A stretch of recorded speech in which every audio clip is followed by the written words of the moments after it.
신약 3권 9가 부활하신 왕께서 의심하는 제자들을 만나시다라는 제목으로 설교하겠습니다. 예수님의 제자들을 언급할 때 일반적으로 간단히 이름을 부르거나 사도 베드로나 사도 요한처럼 이름 앞에 사도라는 호칭을 붙입니다. 그런데 도마는 그렇지 않습니다. 그는 의심 많은 도마로 알려져 있습니다. 도마의 이야기는 오늘날 의심과 씨름하거나 믿음의 증거를 요구하는 신자들에게 도움이 됩니다. 더욱이 도마의 의심에 예수님이 보이신 반응은 의심과 씨름하고 있는 사람들에게 인내심을 가져야 함을 일깨워 주고 있습니다. 또한 우리가 예수님을 볼 때 어떻게 보는 것이, 어떻게 믿는 것이 맞는 것인지 깨닫게 하여 줍니다. 오늘 세션에서는 예수님을 의심했다가 확신을 얻게 되는 도마를 보고 믿음이 흔들리는 사람들에게 예수님이 어떻게 반응하셨는지를 보게 될 것입니다. 오늘 이 밤 믿음은 바라는 것들의 실상이요 보이지 않는 것들의 증거임을 진실로 알게 되기를 소망합니다.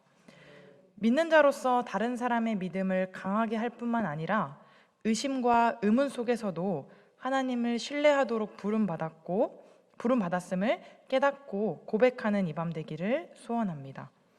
오늘은 본문이 짧기 때문에 함께 읽으면서 말씀을 보도록 하겠습니다. 먼저 24절에서 25절을 함께 읽겠습니다.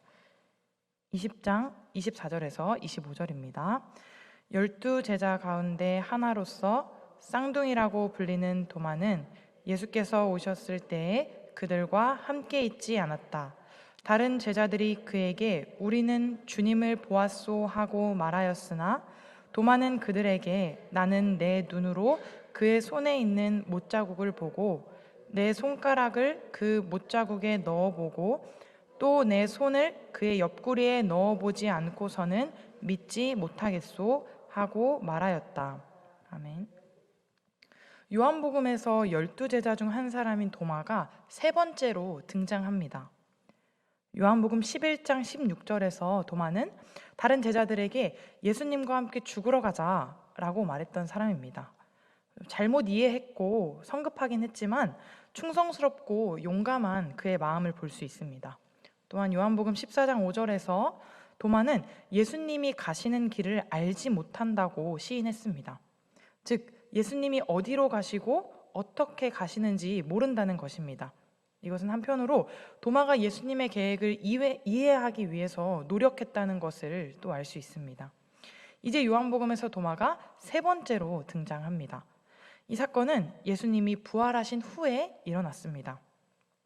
오늘 본문은 예수님께서 죽은 자 가운데서 다시 살아나신 날을 다루고 있습니다. 부활한 왕이신 예수님이 제자들에게 나타나셨을 때 도마가 왜 그 자리에 없었는지는 알려져 있지 않고 있습니다. 다른 제자들이 살아계신 주님을 만났다고 도마에게 말하는 장면이 방금 읽은 본문에서 나옵니다. 다른 제자들이 살아계신 주님을 만났다고 예수님의 무덤을 찾아갔던 여인들의 증언을 반복할 때 도마는 확신하지 못한 채 믿음의 조건을 내걸었습니다. 육체의 증거를 봐야겠다는 것이었습니다. 예수님이 죽은 자 가운데에서 살아나셨다는 것을 믿으려면 부활하신 주님의 상처를 직접 봐야 한다고, 심지어 직접 만져봐야 한다고 말하고 있습니다. 사람들이 예수님의 부활을 의심하는 이유는 무엇일까요? 이 도마처럼 사람들이 예수님의 부활을 의심하는 이유가 무엇일까요? 부활은 우리가 흔히 알고 있는 상식적인 일이 아니기 때문입니다. 우리는 예수님을 바로 볼 줄 알아야 하는데 예수님을 바로 보는 것이 쉬운 일은 아닙니다. 왜냐하면 우리가 이렇게 부활을 믿기 어려운 것처럼 우리는 익숙한 것에 의존하는 습성이 있는데 우리에게 주어진 일련의 사건이나 상황 혹은 우리의 경험과 배움, 기본 지식이나 일방적인 상식에서 예수님은 이런 분이시다를 추적해내기 때문입니다. 예를 들어서 우리가 어떤 큰 사고를 당하거나 말로 다 할 수 없는 그런 아픈 일들을 겪었을 때 우린 이것을 보면서 하나님이 나에게 어떤 메시지를 주시는 것일까 생각은 할 수 있지만 이것이 잘못된 방향으로 가게 되면 나에게 이런 사건이 있기 때문에 하나님은 이런 분이시다. 우리가 이렇게 해석하게 되는 것입니다. 하나님은 우리에게 하나님을 알려주시는 다양한 방법을 허락하셨는데, 우리가 이제 꽃이 많이 피고 있어서 밖에 나가서 꽃들을 보고 바람이 날리는 것과 나무가 자라는 것, 아이들이 자라는 것과 여러 가지를 보면은 자연스럽게 신의 존재를 인정하게 됩니다. 이것이 하나님께서 우리에게 허락하신 일반적인 계시입니다. 우리가 일반적인 것들을 보고도 하나님을 발견할 수 있게 되는 거죠. 근데 하나님께서 우리 믿는 자들에게 특별한 계시를 허락하셨는데, 그것이 바로 이 성경입니다. 성경은 믿는 자들만 이해할 수 있고 성령님의 인도하심에 따라서 알아들을 수가 있는 것입니다. 그런데 이 특별한 계시를 통해서만 하나님을 발견해야 우리가 올바로 해석할 수 있다는 것입니다. 우리가 계속해서 신앙생활을 하다 보니까, 하나님과 계속 동행하다 보니까, 하나님이 나한테 이런 일을 주실 리가 없는데, 하나님이 나한테 이렇게 하실 리가 없는데, 이렇게 성경에서 하나님을 해석하는 것이 아니라 우리의 이야기를 통해서 하나님을 보게 되면, 그렇게 통로를 거치게 되면 잘못 해석하게 된다는 것입니다. 우리가 예수님을 올바로 보려면 하나님께서 허락하신 이 말씀에 근거하여서 예수님을 이해한다는 것을 다시 알 수 있습니다. 도마처럼 우리도 이런저런 형태의 의심과 씨름합니다. 심지어 예수님을 믿는 자들에게도 의심의 순간이 있습니다. 기독교 변증론자이자 철학자인 게리 하버마스는 그의 저서 의심, 믿음의 또 다른 얼굴에서 의심을 3가지로 설명하고 있습니다. 그 3가지를 소개하겠습니다. 첫 번째 유형은 사실적인 의심입니다. 이 사실적 의심은 성경적, 역사적, 과학적, 철학적, 논리적 관심으로 인해서 기독교 진리에 의문을 제기하는 것입니다. 누구나 이런 의문을 가질 수 있겠죠. 이런 종류의 의심은 성경적이고 역사적, 과학적이고 철학적이고 논리적인 이 증거들을 면밀히 검토하다 보면 자연스럽게 해소가 될 수 있습니다. 그럼으로써 기독교가 합리적이며 논리적인 신념 체계임을 보여주게 됩니다. 두 번째 유형은 정서적인 의심입니다. 이는 좀 더 주관적인데 기분과 감정에서 비롯된 것이기 때문입니다. 정서적 의심을 악화시키는 원인은 다양합니다. 본인이 속한 것이 있는지 생각하면서 들으셔도 좋을 것 같습니다. 정서적 의심을 악화시키는 원인은 불안과 우울증에서부터 또래의 문화적 압력과 하나님에 관한 잘못된 관점까지 다양합니다. 때로는 자신에게서 발견하는 그 죄와 교회가 보이는 위선이 이 정서적인 의심의 원인이 되기도 합니다. 또는 인생의 비극적 상황에서 비롯되기도 합니다. 이것이 제가 서두에 말한 우리가 가진 잘못된 의심과 잘못된 관점과 가장 비슷한 유형이라고 볼 수 있습니다. 도마가 했던 그 의심이 직접 만져보고 직접 봐야 알겠다는 그렇지 않고서는 믿지 않겠다는 그 의심과 그 생각이 우리가 볼 때는 어떻게 그럴 수 있지? 라고 생각할 수 있지만 우리 삶의 은연중에 우리에게도 이런 정서적인 의심의 모습이 많이 드러날 수 있다는 것입니다. 이것을 돌아보는 밤이 되기를 소망합니다. 정서적 의심의 해결책은 기도로 하나님께 근심을 올려드리고 진리에 거하는 것입니다.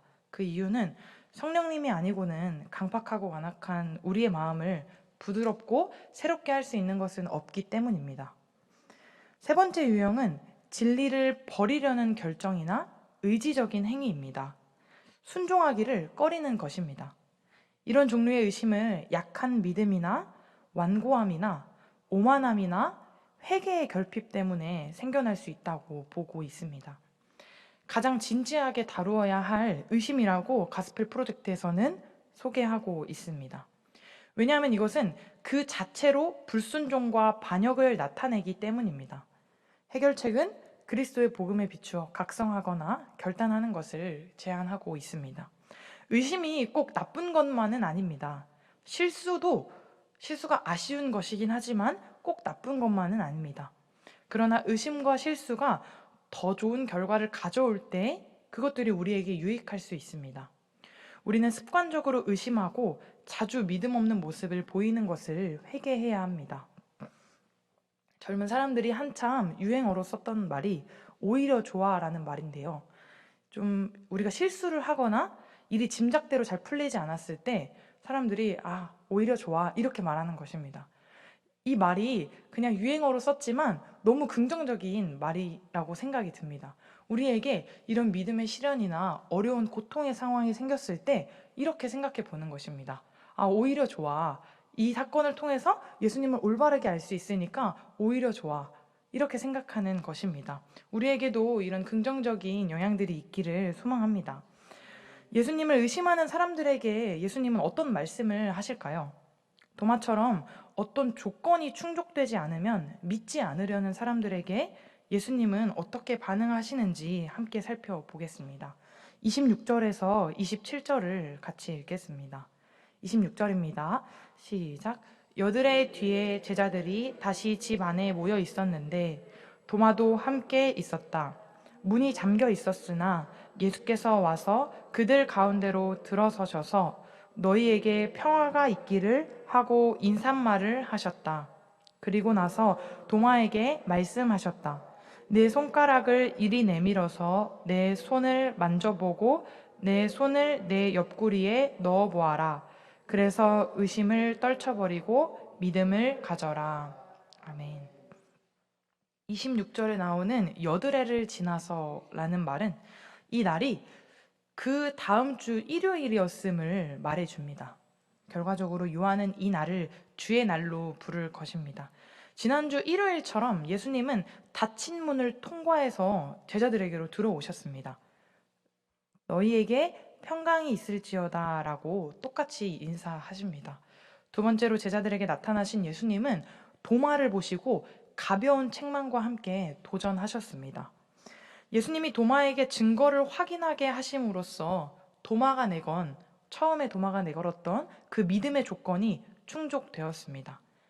다시 한번 예수님은 말씀이 육신이 되신 분임을 증거해 주셨습니다. 초대교회에 가연설의 입장을 가진 이단들이 있었습니다. 이 사람들은 예수님의 신성을 지나치게 강조해서 예수님은 하나님이신 거예요. 그래서 예수님의 그 신성을 지나치게 강조하다 보니까 예수님은 하나님이시니까 육체의 몸을 입고 왔다는 것을 부정하는 것입니다. 예수님의 신성은 강조하고 예수님이 육체로 오신 인간의 모습은 부정하는 것입니다. 이 이단을 지지하는 자들은 예수님이 단지 인간으로 보이셨거나 나타나셨던 것이라고 주장합니다. 그러나 요한복음 서문에는 예수님이 온전한 하나님이신 동시에 온전한 인간이시라는 신약의 가르침을 확고히 하고 있습니다. 요한은 서신에서도 육체로 오신 예수님을 다시금 단언합니다. 27절에 보면 믿음 없는 자가 되지 말고 믿는 자가 되라 라는 예수님의 말씀은 예수님이 도마에게 도전하신 일의 핵심입니다. 믿음 없는 자가 되지 말고 믿는 자가 되라. 이 사건이 있기 전까지 도마는 예수님의 신실한 제자였습니다. 그러나 이제는 십자가에 못 박히셨다가 다시 살아나신 왕을 믿는 믿음을 실행할 필요가 있습니다. 이것이 하나님의 은혜인 것 같습니다. 우리는 아직도 이렇게 연약하고 의심하고 믿음이 없지만 하나님은 인간의 몸을 입고 이 땅에 오셔서 우리에게 직접 보여주신 것입니다. 이 본문을 읽으면서 묵상을 하다 보니까 예수님만큼 눈높이 교육을 잘 하시는 분이 없으신 것 같습니다. 하나님은 눈높이 교육으로 우리에게 이 땅에 인간의 몸을 입고 오셔서 직접 보여주신 것입니다. 요한복음을 통해 우리는 하나님의 구원과 영생의 선물을 받으려면 예수님을 믿어야 한다는 것을 알 수 있습니다. 영접하는 자, 곧 그 이름을 믿는 자들에게는 하나님의 자녀가 되는 권세를 주셨으니, 영생으로 인도하는 믿음이란 정확히 무엇을 의미할까요? 우선 신약에서는 이 믿음과 신앙이 모두 같은 말로 해석되었다는 것에 주목할 필요가 있습니다. 그러므로 믿는다는 것은 신앙을 가진다는 것이고, 신앙을 가진다는 것은 믿는다는 것입니다. 따라서 믿음과 신앙은 우리 죄 때문에 죽으셨다가 다시 사신 주 예수 그리스도를 믿고 그분을 우리 주인으로 모시고 의지하는 것입니다. 우리 모두 이 믿음에 확실한 자들이 되기를 소망합니다. 아까는 의심의 3가지 유형을 말했었는데 이번에는 믿음의 3가지 측면도 함께 보겠습니다. 첫 번째 측면은 사실적인 믿음입니다. 예수님과 그분이 베푸신 구원에 대한 사실에 동의하는 것입니다. 그러나 한 가지 분명한 것은 믿음이란 사실에 대한 정신적인 동의이기는 하지만 확실한 것은 그 이상이라는 것입니다. 야고보서는 네가 하나님은 한 분이신 줄을 믿느냐? 잘하는도다. 귀신들도 믿고 떠느니라 라고 말합니다. 두 번째 측면은 예수님에 대한 신뢰이자 예수님을 향한 애정 어린 사랑입니다. 예수님에 대한 신뢰이자 예수님을 향한 애정 어린 사랑입니다. 물론 믿음이라는 것은 느낌 이상의 것입니다. 확신과 신뢰의 아주 강한 느낌조차 때로는 흔들릴 수 있습니다. 서두에 말씀드렸던 우리에게 주어지는 상황과 문제와 환경들, 그 관계들 안에서 이 믿음조차, 이 기분조차, 이 느낌조차 흔들릴 수가 있습니다. 그러나 대체로 진정한 신자는 이때에도 예수님께 의지하는 태도를 보일 것입니다. 세 번째 측면은 의지적 행동입니다. 예수님께 의지하고자 결심하는 것입니다. 이것은 귀신들에게는 없는 믿음의 정서적이며 의지적인 측면입니다. 귀신들은 진리를 부인할 수도 없지만 기꺼이 순종하지도 않습니다. 만약에 운전면허를 취득한 지 얼마 되지 않은 자녀나 손자가 이 복잡한 도시 서울에서 목적지까지 차로 데려다 주겠다고 한다면 어떻게 하실 것인가요? 네, 옆에 타고 가실 것인가요? 네가 나를 안전하게 데려다 주리라 믿는다 라고 말은 할 수 있을 것입니다. 그러나 정말로 자녀나 이 손자가 운전하는 차의 조수석에 앉기 전까지는 믿음을 보인 게 아닙니다. 앞서 말했던 믿음에 대해서 이렇게 설명하고 있습니다. 도마에게 보이신 예수님의 반응은 의심하는 사람들에게 어떤 도전과 위로를 줄까요? 이것을 한번 돌아보고 생각하는 밤이 되기를 소망합니다. 도마가 부활하신 왕을 믿는 믿음을 고백할 때 이 짧은 이야기가 놀라운 해결책을 제시합니다. 28절에서 29절을 함께 읽겠습니다. 도마가 신앙 고백을 하는 장면입니다. 28절과 29절을 함께 읽겠습니다. 도마가 예수께 대답하기를 나의 주님, 나의 하나님 하니 예수께서 도마에게 말씀하셨다. 너는 나를 보았기 때문에 믿느냐? 나를 보지 않고도 믿는 사람은 복이 있다. 아멘. 도마의 신앙 고백을 주의 깊게 살펴볼 필요가 있습니다. 첫 번째는 도마는 충격적인 진술이나 신성모독적인 발언을 한 것이 아닙니다. 예수 그리스도의 신성을 부정하는 사람들은 도마가 예수님의 신성을 부정했다고 주장합니다. 그러나 한 신약학자는 이렇게 말합니다. 1세기에 팔레스타인의 독실한 유대인에게서 그런 신성모독적인 발언은 발견되지 않았다라고 주장합니다. 이 도마가 예수님에 대해서 이렇게 고백했던 것은 신성모독적인 발언이 아님을 우리가 확인할 수 있습니다. 두 번째는 도마의 말은 예수님을 향한 말로 신성모독이 아니라 오히려 신앙 고백이었습니다. 단순한 놀라움이 아닌 도마의 확신에 찬 말이었습니다. 세 번째는 도마가 나의 주님이시오 나의 하나님이시니다에서 이 나의라는 말을 두 번이나 사용합니다. 그의 말이 순종과 믿음의 말임을 나타내고 있습니다. 29절에서 예수님의 반응을 보면 도마가 믿음의 말을 했다는 것이 확실해지고 있습니다. 네 번째는 도마의 말은 부활한 왕이신 예수님을 믿는 그의 믿음을 보여줄 뿐만 아니라 예수 그리스도가 누구이신지도 드러냈습니다. 예수님은 다름 아닌 바로 하나님 자신입니다. 하나님 당신이시기 때문에 예수님이 우리에게 오신 것이 의미가 있고 그것이 정말 눈높이 교육이 되는 것입니다. 구약에서 주님이나 하나님은 흔히 여호와를 가리키는 말로 나란히 쓰였습니다. 주님이나 하나님은 여호와를 가리키는 말로 쓰였습니다. 예를 들어서 시편 35편 23절에서 24절은 이렇게 말합니다. 나의 하나님, 나의 주여 떨치고 깨셔서 나를 공판하시며 나의 송사를 다스리소서. 여호와 나의 하나님이여 주의 공의대로 나를 판단하사 그들이 나로 말미암아 기뻐하지 못하게 하소서. 주님이나 하나님은 여호와를 가리키는 말로 나란히 쓰였고 예수님과 하나님이 동일한 하나님이심을 우리가 다시 확인할 수 있습니다. 다섯 번째는 도마의 말은 요한복음의 절정을 나타냅니다. 왜일까요? 요한복음 첫 장에서 이 말씀은 곧 하나님, 이런 말로 시작하고 말씀이 육신이 되어 라고 진리가 제시되고 있습니다.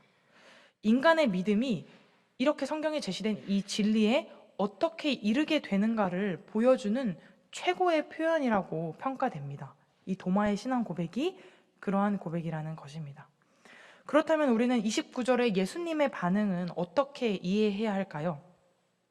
예수님은 도마의 믿음을 인정하시면서도 가볍게 책망하시는 것처럼 보입니다. 정말 그럴까요?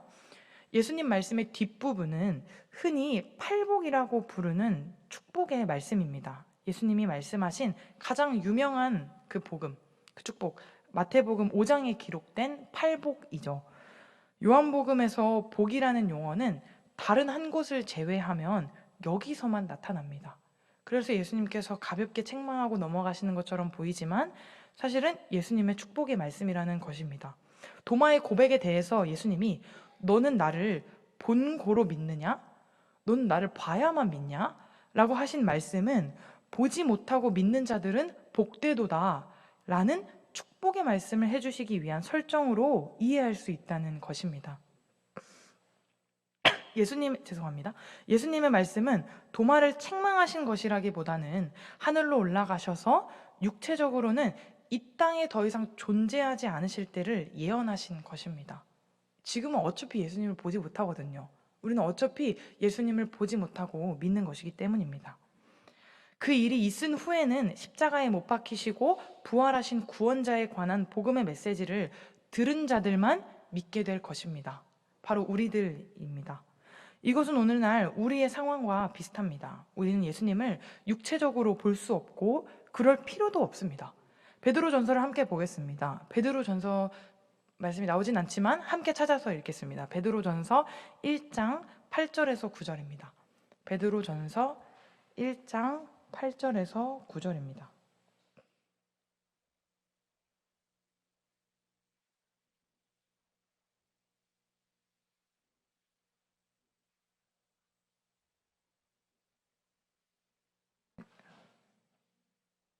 제가 가진 성경으로는 신약 399쪽에 있습니다. 네, 다 찾으신 줄 알고 함께 읽도록 하겠습니다. 여러분은 그리스도를 본 일이 없으면서도 사랑하며 지금 그를 보지 못하면서도 믿으며 말로 다 표현할 수 없는 즐거움과 영광을 누리면서 기뻐하고 있습니다. 여러분은 믿음의 목표, 곧 여러분의 영혼의 구원을 받고 있는 것입니다. 아멘. 저는 우리가 이렇기 때문에 새겹줄 기도회가 진행되고 있는 이렇게 피곤한 와중에도 예수님의 말씀을 한 절이라도 더 듣기 위해서 이렇게 수요 예배에 나오고 그 피곤한 새벽에 우리가 함께 모여서 예수님께 기도할 수 있는 이유가 바로 여기에 있습니다. 우리는 예수님을 한 번도 본 적이 없지만 여기 말씀 본문에 나오는 것처럼 예수님을 사랑하고 말로 다 표현할 수 없는 그 즐거움과 영광을 누리고 기뻐하고 있습니다. 이것이 참 은혜입니다. 사실 요한은 다른 것들은 의도적으로 배제한 채 한 가지 목적만을 염두에 두고 있습니다. 그렇게 예수님이 행하신 일들을 기록했다고 밝힙니다. 오직 이것을 기록함은 너희로 예수께서 하나님의 아들 그리스도이심을 믿게 하려 함이요 또 너희로 믿고 그 이름을 힘입어 생명을 얻게 하려 함이니라. 아멘. 우리에게 이 생명이 들어왔음을 고백하며 감사하는 이 밤 되시길 소원합니다. 요한복음은 예수님이 도마에게 손과 옆구리를 살펴보라고 말씀하실 때 도마에게 주신 것과 같은 똑같은 증거를 우리에게도 주셨다고 기록하고 있습니다. 예수님은 의심하는 자들에게 분노하거나 실망하시지 않습니다. 그랬다면 우리는 너무 절망적이겠죠. 포인트는 여기에 있습니다. 예수님은 우리가 가진 어려움과 의심이 드는 수많은 이유들과 문제들, 그것을 해결을 못 해주실 분이 아닙니다. 오히려 의심하는 자들에게 부활의 실제에 근거한 그 믿음을 훈련하라고 격려해 주십니다. 그러므로 비록 예수님을 눈으로 보지는 못하더라도 도마처럼 우리도 예수 그리스도는 나의 주님이시며 나의 하나님이시라고 고백해야 합니다. 더 나아가 예수님을 증거할 때에 예수님처럼 의심하는 자들에게 인내해야 합니다. 결론입니다. 의심의 해결책은 믿음을 가지라고 하신 예수님의 명령에 주목하는 것입니다. 이런 믿음은 맹목적인 신앙이 아닙니다. 오히려 실제에 근거합니다. 도마는 부활하신 왕을 만나는 복을 받았습니다. 그는 부활하셔서 영광스럽게 빛나는 예수님의 몸도 자기 백성을 향한 그리스도의 변함없는 사랑의 흔적인 그 손의 못자국도 보았습니다. 오늘날에도 예수님께서 말씀하셨을 때와 동일합니다. 보지 않고 믿으면 복된 것입니다. 이것은 맹목적인 신앙이 아니고, 왜냐하면 복음서 저자들과 서신서를 쓴 사도들 같은 이 목격자들의 증언이 있기 때문에 보지 않고 믿는 것은 복된 것입니다. 우리는 허망한 것을 믿는 것이 아니라 소망의 대상이 실제하기에 우리의 믿음이 참됨을 고백할 수 있습니다. 부활한 왕이신 예수 그리스도는 실제하십니다. 부활한 왕이신 예수 그리스도는 실제하십니다. 비록 예수님을 눈으로 보지 못할지라도 우리도 도마처럼 예수 그리스도는 나의 주님이시며 나의 하나님이시라는 고백이, 그 고백으로부터 나오는 소망과 끊어지지 않는 기쁨이 우리에게 있기를 소원합니다.